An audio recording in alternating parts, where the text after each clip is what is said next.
Olá, meu irmão, minha irmã. Quero lhe desejar, com muito grande fraternidade, um Feliz Natal. Não apenas como palavra ordinária num dia como hoje, mas com desejo sincero, que traduza disposições internalizadas de partilhar a alegria pelo nascimento de nosso Senhor Jesus Cristo. Para este Natal, o Evangelho, o texto bíblico, a ser proclamado nas celebrações em todas as igrejas do mundo, é o capítulo 1 de João, João 1 a 5, depois se dá um salto ao versículo 9 até 14. 5, 9, 14. Vamos à leitura primeiro do texto, para em seguida a sua explicação orientada à oração. No princípio era o Verbo, e o Verbo, ou palavra, e a palavra estava com Deus. No princípio, ela estava com Deus, e tudo foi feito por meio dela, da palavra. E sem ela, nada do que existe foi feito. O que foi feito nela era a vida, e a vida era a luz dos homens. E a luz brilha nas trevas, mas as trevas não a apreenderam. Ela era a luz verdadeira, que ilumina todo o homem. Ela, a palavra, vinha ao mundo, estava no mundo, e o mundo foi feito por meio dela, mas o mundo não a reconheceu. Veio para o que era seu, e os seus não a receberam.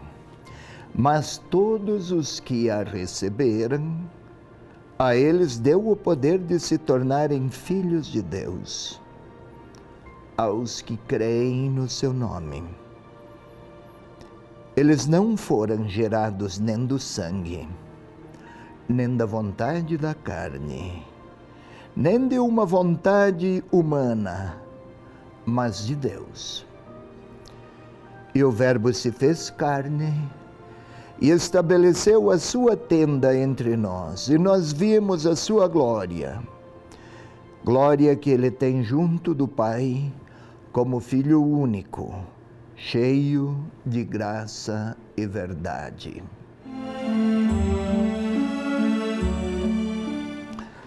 Meu irmão, minha irmã, não temos aqui a narração de um fato, de alguém que pergunta, Jesus que responde, de alguém que se aproxima do Senhor com suas misérias, e Jesus que, comovido, aproxima-se com algum gesto misericordioso.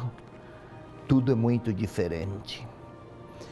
São versículos do Evangelho de João, escritos algumas décadas depois dos outros, numa cultura que tomava em grandíssimo apreço a reflexão filosófica.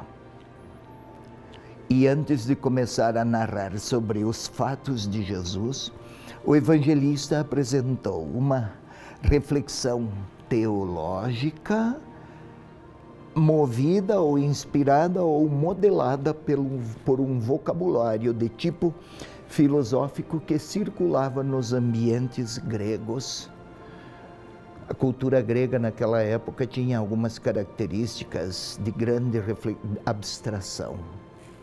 Vamos tentar vislumbrar o que o evangelista pretendia do seu leitor. No princípio era o Verbo ou palavra. Naquele ambiente cultural, lá pelos anos 95 a 100, depois de Jesus, mais de 50 anos, portanto, da morte do Senhor e sua ressurreição. Palavra não é, como é para nós, o enunciado vocal em voz de algum conteúdo. Livro, óculos, não era isso. Palavra era um princípio de vida que punha em movimento a realidade da história. Uma força secreta, digamos assim, para que o leitor daquele tempo compreendesse, uma força secreta que punha em movimento a existência do mundo. Então vamos lá. No princípio não havia a história, mas havia a sua potência. Em qualquer momento ela pode se desencadear. Esta potência, esta força estava junto de Deus e era Deus. O evangelista quer convidar o leitor a perceber, nesse dia de Natal, que aquele menino pobre, nascido de uma família humilde, de uma mulher pobre, lá em Belém, porém originários de Nazaré, tudo tão pequeno, faz parte de um sonho do próprio Deus, como se o mundo criado fosse criado para que aquele momento tivesse história, e a partir daquele instante, como se Deus, em linguagem humana, pudesse abraçar a humanidade. Começou sendo abraçado, criancinha que chorava, como um bebezinho. É a junção da infinitude de Deus com o limite humano, mas que traduz a expressão da solidariedade e dos encantos de Deus por aqueles que querem acolhê-lo. É isso que o evangelista pretende que o leitor compreenda. Mas vamos lá. O que foi feito nele era a vida, e a vida era a luz dos homens. Quando se fala em vida no quarto evangelho, facilmente pensamos num fato biológico, uma existência de natureza biológica, humana sim, mas com características do mundo biológico. Para o evangelista não é assim. Vida é, o que foi feito nele é a possibilidade da intimidade com Deus. Palavra que se tornou pessoa humana é para que a humanidade com ele possa alcançar intimidades tais que participe com familiaridade da comunhão com o próprio Deus. Ele era a luz brilha nas trevas. Para nós, luz é a luminosidade que se projeta com seus raios e é vista, especialmente nos ambientes escurecidos. Trevas, tanto aqui como no tempo do escrito, é a contradição, quem está nas trevas com quem está no escuro, quem está na escuridão absoluta, não tem direção. Qualquer direção serve e nenhuma aponta para algum lugar. Não tem rumo para a vida, não tem horizonte para a existência. Parece a humanidade sem Deus. Mas se a palavra, pessoa de Deus, se torna carne, é como uma lâmpada ou uma vela. Por mais que seja bruxuleante, isto é, uma vela pequena, é vista de qualquer ponto numa grande sala absolutamente escura. E então, se tiver alguma luz, as trevas ainda não triunfaram. E se essa luz crescer, também projeta mais luminosidade, mais sentido para a existência. Um homem ou mulher cuja vida não tem sentido, na cultura da época se dizia, está imerso nas trevas.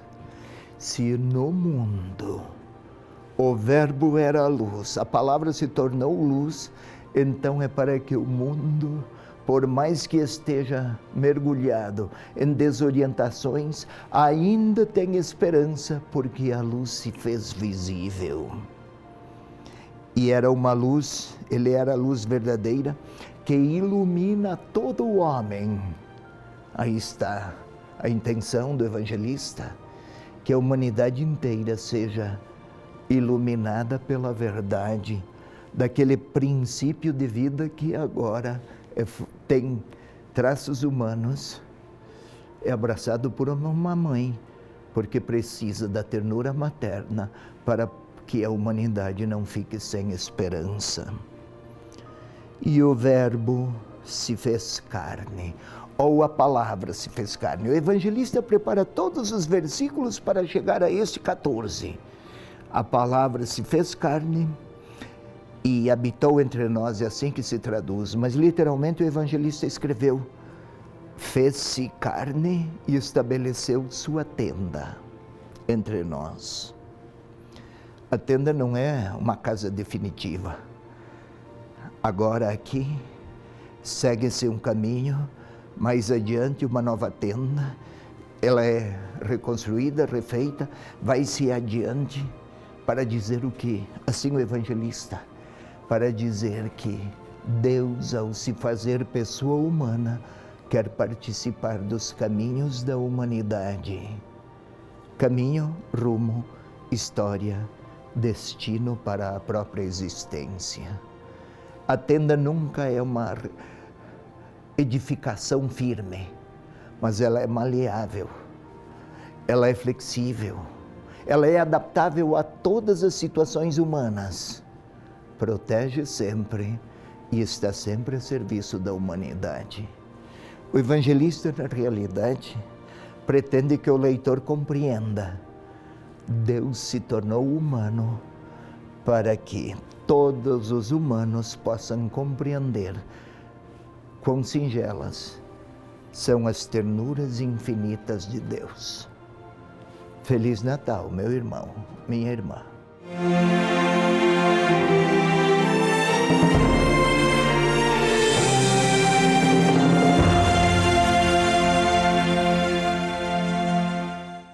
A TV Evangelizar também está no Facebook. Segue a gente lá.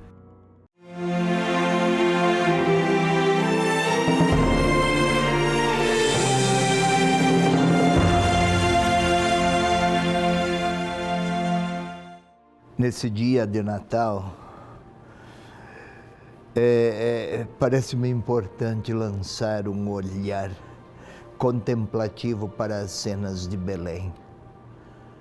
Sem isso, é grande o risco da data natalina ser um dia particularmente voltado a consumos. E isso seria desfigurar a linguagem das ternuras de Deus para nós. Eu lhe peço, pois, convido-a a alguns minutos de oração contemplativa.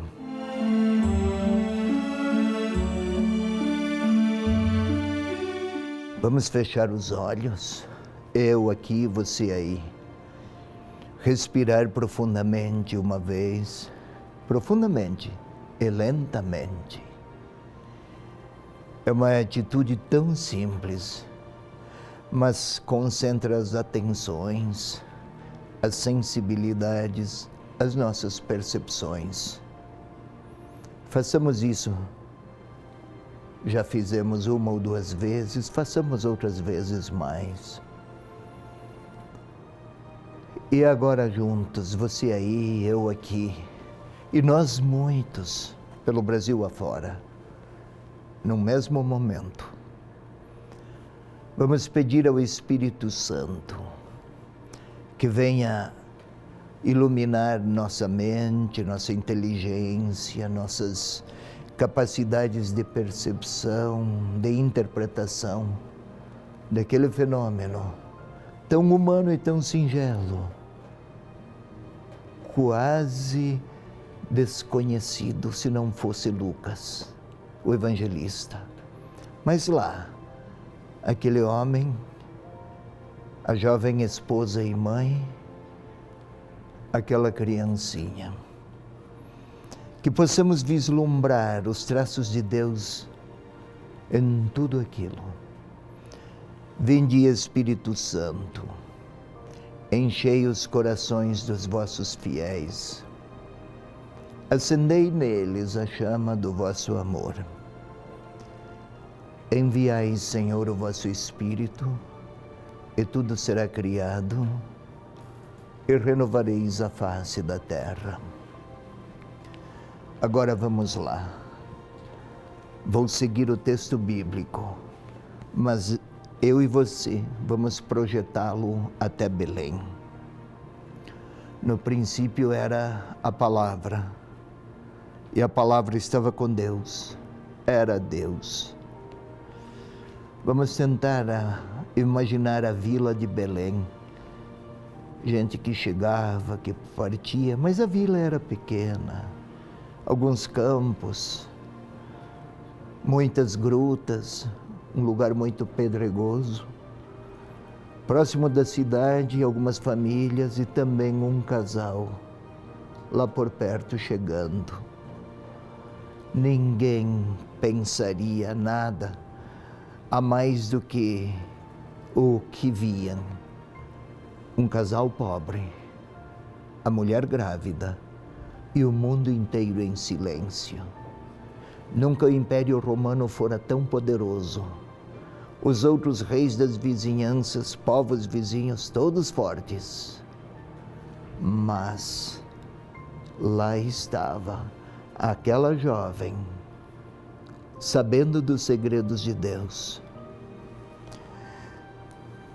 Tudo foi feito por aquela força generativa que tornou a jovem também portadora de uma vida em seu ventre materno. Quem olhava de fora imaginava uma mulher grávida. Quem conhecia aqueles segredos vai dizer: a luz de Deus estava para brilhar nas trevas. Em linguagem humana de um bebezinho que estava para nascer. Aquela região era uma região marcada por muitos contrastes, divisões, também violências. Assim a Galileia, também Nazaré. Era a luz verdadeira, as notícias de quase todos os dias que circulavam por aquelas grutas que se tornaram casas e residências, eram notícias de sofrimento, de derrotas, do Império Romano que conquistava aqui, ali, lá e escravizava todo mundo. A luta pela vida exigia muitas renúncias e muitos suores. O cotidiano era pesado.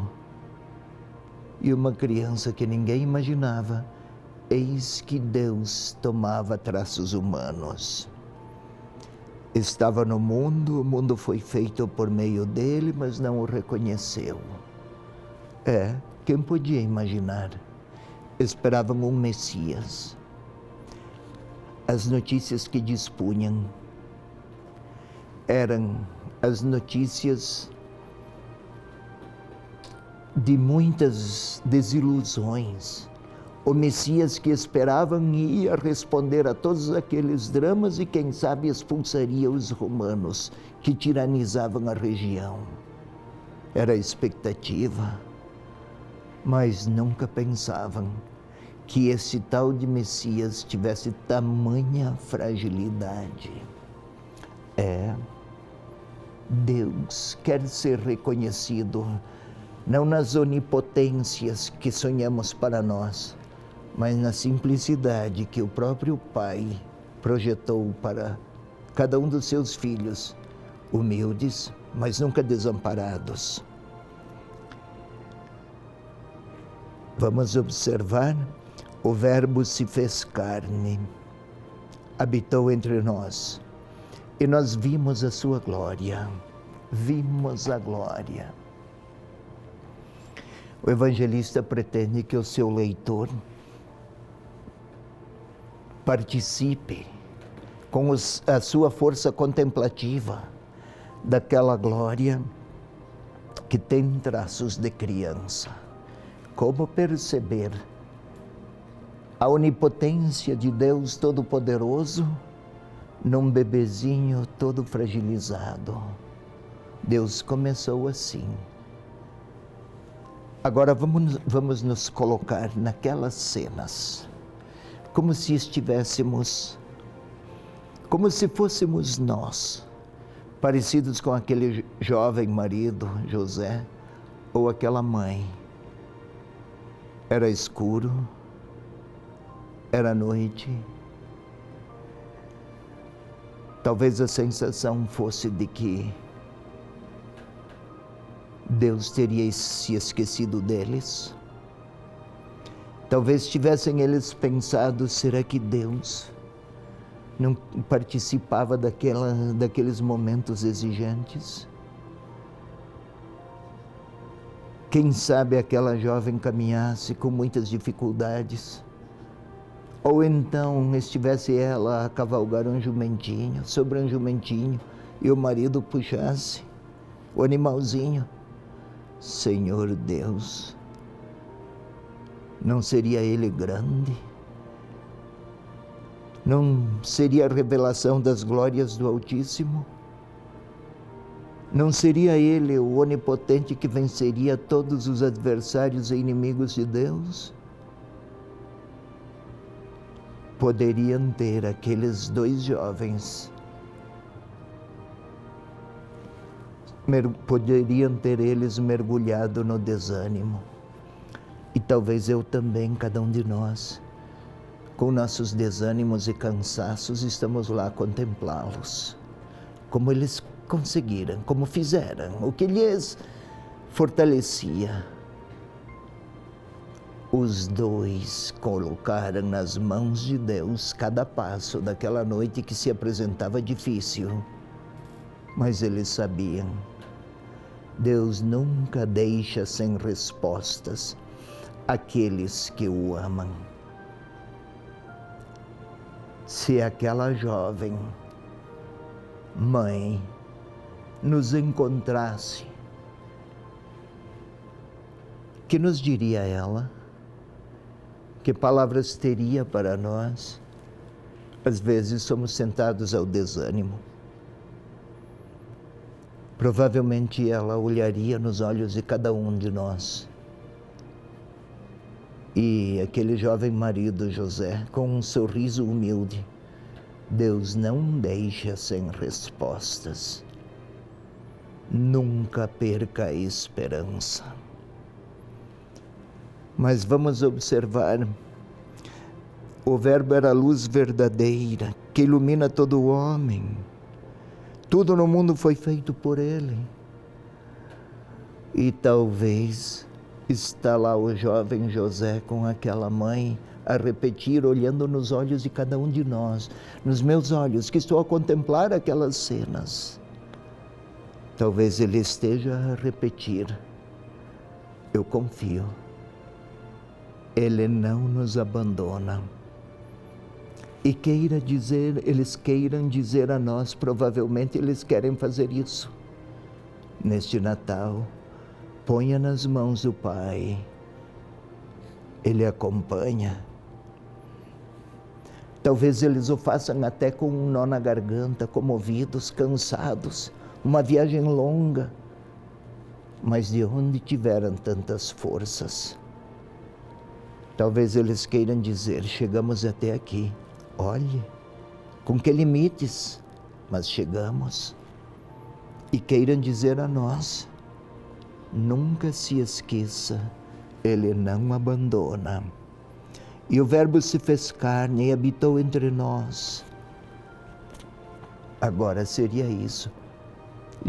Vamos tentar imaginar a jovem mãe com a sua criança nos braços. E a repetir, nós vimos a bondade de Deus. E talvez estejam lá José e Maria a dizer a cada um de nós, dizer a mim e a você. Eles gostariam de dizer, Feliz Natal, o Filho de Deus está entre nós. Seria mais lógico para nós ver grandes feitos e prodigiosos milagres. E eles oferecem uma criancinha, e eles sorriem dizendo, Deus não se esquece dos seus. Então, meu irmão, minha irmã, Feliz Natal de nosso Senhor Jesus Cristo.